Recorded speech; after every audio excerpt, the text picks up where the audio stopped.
ಅಶ್ವತ್ಥ ವೃಕ್ಷ. ಅಶ್ವತ್ಥ ವೃಕ್ಷದ ಆರಾಧನೆ. ಪ್ರಕೃತಿಯಿಂದ ಪ್ರಾಪ್ತವಾದ ಪ್ರತಿಯೊಂದು ವಸ್ತುವನ್ನು ಪೂಜಿಸುವುದು, ಗೌರವ ಸ್ಥಾನದಲ್ಲಿಡುವುದು, ಆರಾಧಿಸುವುದು ನಮ್ಮ ಸನಾತನ ಧರ್ಮದ ಶ್ರೇಷ್ಠ ವಿಚಾರವೆಂದರೆ ಅತಿಶಯೋಕ್ತಿಯಾಗದು. ಗಿಡ, ಮರ, ಪ್ರಾಣಿ, ಪಕ್ಷಿ, ಕಲ್ಲು, ಮಣ್ಣು, ನೀರು ಎಲ್ಲವೂ ಪೂಜ್ಯತೆಯನ್ನು ಹೊಂದಿದೆ ಎಂದರೆ ಅದಕ್ಕೆರಡು ಮಾತಿಲ್ಲ. ಅಮರನಾಥದಲ್ಲಿ ಮಂಜಿನಿಂದ ಉಂಟಾಗುವ ಲಿಂಗಾಕಾರವನ್ನು ಹೊಂದಿದ ಅಮರನಾಥೇಶ್ವರನ ದರ್ಶನ ಮಾಡಿ ಧನ್ಯರಾಗುವೆವು ನಾವು. ನಮ್ಮ ಜೀವನಕ್ಕೆ ಅತ್ಯವಶ್ಯಕವಾದ ಆಮ್ಲಜನಕವನ್ನು ಪೂರೈಸುವ ಸಸ್ಯರಾಶಿಗಳೆಲ್ಲವೂ ಪೂಜ್ಯವೇ. ಅಂತಹ ಸಸ್ಯಗಳಲ್ಲಿ ಅಶ್ವತ್ಥನಾರಾಯಣನೆಂದೇ ಸಾಕ್ಷಾತ್ ವಿಷ್ಣುವಿನ ಸ್ಥಾನದಲ್ಲಿ ಪೂಜಿಸುವ ಹಾಗೂ ಬ್ರಹ್ಮ ವಿಷ್ಣು ಮಹೇಶ್ವರಾತ್ಮಕವೆಂದೇ ಖ್ಯಾತವಾಗಿರುವ ಶ್ರೀ ಅಶ್ವತ್ಥ ವೃಕ್ಷಾರಾಧನೆ ಬಹು ಪ್ರಾಚೀನ ಕಾಲದಿಂದಲೂ ನಮ್ಮಲ್ಲಿ ಬೆಳೆದು ಬಂದಿದೆ. ಈ ರೀತಿಯ ಆರಾಧನೆಗೆ ಶಾಸ್ತ್ರೀಯ ಹಿನ್ನೆಲೆ ಪರಿಕಲ್ಪನೆ ಇದೆ.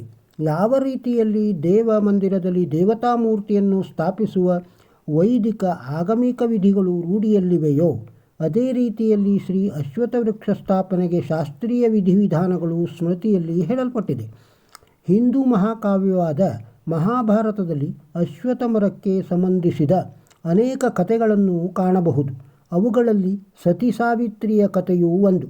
ಸಾವಿತ್ರಿಯು ವಿವಾಹವಾಗಿ 1 ವರ್ಷದಲ್ಲಿಯೇ ಅಶ್ವತ್ಥ ಮರದ ಹತ್ತಿರ ಬಳಿ ಸಾವಿತ್ರಿಯ ಪತಿ ಸತ್ಯವಾನನು ಸಾಯುತ್ತಾನೆ.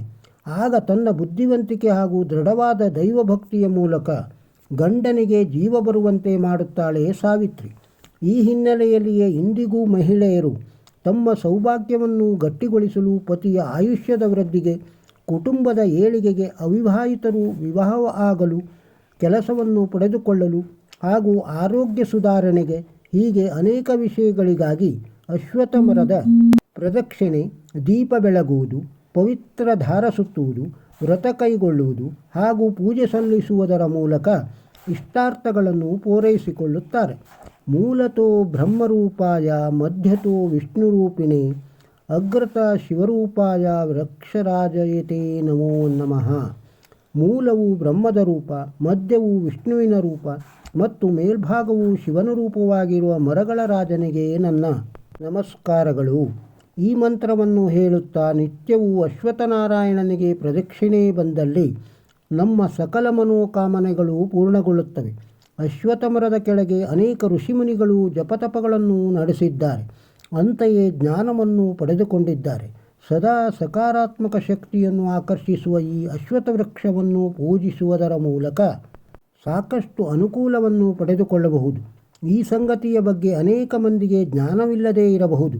ದೈವಶಕ್ತಿ ಹಾಗೂ ಔಷಧೀಯ ಗುಣವನ್ನು ಹೊಂದಿರುವ ಈ ಮರದ ಪೂಜೆ ಮಾಡುವುದರ ಮೂಲಕ ಸಾಕಷ್ಟು ಪುಣ್ಯವನ್ನು ಪಡೆದುಕೊಳ್ಳಬಹುದು.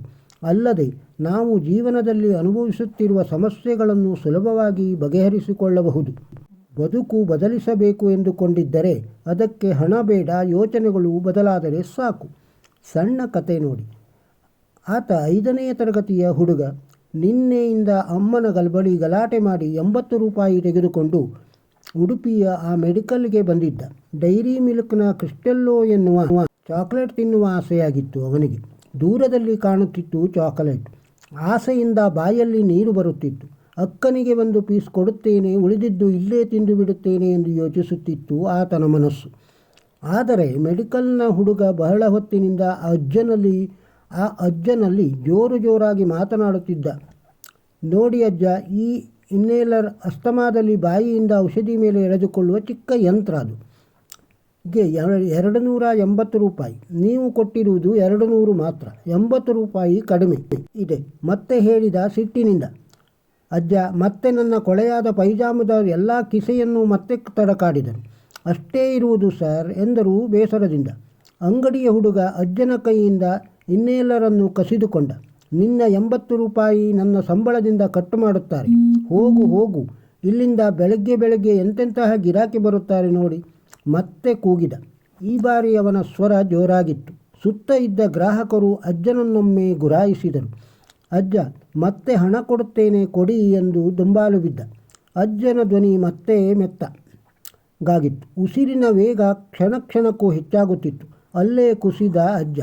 ಹಿಂದೆ ಮುಂದೆ ನೋಡದ ಹುಡುಗ ತನ್ನ ಚಾಕೊಲೇಟಿಗೆಂದು ತಂದ 80 ರೂಪಾಯಿ ಅಲ್ಲಿಟ್ಟು ಆ ಇನ್ಹೇಲರ್ ಕೊಂಡು ಅಜ್ಜನಿಗೆ ಕೊಟ್ಟ. ಅಜ್ಜ ಅದಾಗಲೇ ನೆಲದ ಮೇಲಿದ್ದ ರಪರಪನೆ ನಡಗುವ ಕೈಗಳಿಂದ ಇನ್ನೆಲ್ಲವರು ಓಪನ್ ಮಾಡಿದವನೇ ಕೈಯಲ್ಲಿದ್ದ ಕ್ಯಾಪ್ಸೂಲ್ ಅದರಲ್ಲಿ ಹಾಕಿ 3 ಬಾರಿ ಮೇಲೆ ಎಳೆದ. ನಿಧಾನಕ್ಕೆ ಅಜ್ಜನ ಶ್ವಾಸ ಸರಿಯಾಗಿತ್ತು. ಎಲ್ಲ ಜನ ಅಜ್ಜನನ್ನು ಸುತ್ತುವರಿದಿದ್ದರು. ಆ ಹುಡುಗ ಹಾಗೂ ಅಂಗಡಿಯ ಹುಡುಗ ಅಜ್ಜನ ಬಳಿ ಕೂತಿದ್ದರು. ಅಜ್ಜ ಕೇಳಿದ, ಹುಡುಗನಲ್ಲಿ ನಿನ್ನ 80 ರೂಪಾಯಿ ನನಗೆ ಕೊಟ್ಟೆ, ಈಗ ನಿನಗೆ ಮರಳಿಸಲು ನನ್ನಲ್ಲಿ ಏನೂ ಇಲ್ಲ, ಏನು ಮಾಡುವುದು ಎಂದು. ಅಜ್ಜನ ಮುಖದಲ್ಲಿ ಬೇಸರವಿತ್ತು.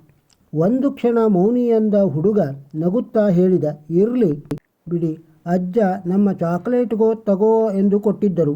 ಚಾಕ್ಲೇಟ್ ತಿಂದು ಬಿಟ್ಟೆ ಎಂದು ಸುಳ್ಳು ಹೇಳುತ್ತೇನೆ. ಇದರಿಂದ ಅಮ್ಮ ಸ್ವಲ್ಪ ಬಯ್ಯಬಹುದು, ಅಕ್ಕ ಒಂದೆರಡು ಏಟು ಕೊಡಬಹುದು, ಅಷ್ಟೇ ತಾನೇ.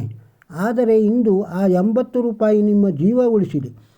ಈ ಸಿಹಿಯ ಎದುರು ಚಾಕ್ಲೇಟ್ ಏನೇನೂ ಇಲ್ಲ, ಅಜ್ಜ ಎಂದವನೇ ನಗುತ್ತಾ ಮನೆಯತ್ತ ಓಡಿದ. ಅಲ್ಲೇ ಇದ್ದ ಅಂಗಡಿಯ ಹುಡುಗನಿಗೆ ಆ ಮಗುವಿನ ಮಾತು ಕಪಾಳಕ್ಕೆ ಬಾರಿಸಿದಂತೆ ಆಗಿತ್ತು. 80 ರೂಪಾಯಿ ಕಮ್ಮಿ ಇದ್ದರೂ ಅದನ್ನು ಕೊಡಬಹುದಿತ್ತು. ಆ ಮಗು ಹೇಳಿದಾಗೆ 80 ರೂಪಾಯಿ ತನ್ನ ಸಂಬಳದಿಂದ ಹೋದರೂ ಚಿಂತೆ ಇರುತ್ತಿರಲಿಲ್ಲ ಎಂದು ಯೋಚಿಸಿದವನೇ ಆ 80 ರೂಪಾಯಿಯ ಕ್ರಿಸ್ಟೆಲ್ಲೋ ಚಾಕ್ಲೇಟಿನೊಂದಿಗೆ ಹುಡುಗ ಹೋಗುತ್ತಿದ್ದ ಕಡೆ ಜೋರಾಗಿ ಓಡಿದ. ಹುಡುಗನಿಗೆ ಚಾಕ್ಲೇಟ್ ಕೊಟ್ಟ. ಇಷ್ಟಗಲ ಅರಳಿತ್ತು ಹುಡುಗನ ಮುಖ. ಮುಗ್ಧ ಹುಡುಗ ಕೇಳಿದ, ಅಂಕಲ್, ನನ್ನ ಬಳಿ ಹಣ ಇಲ್ಲ ಎಂದು.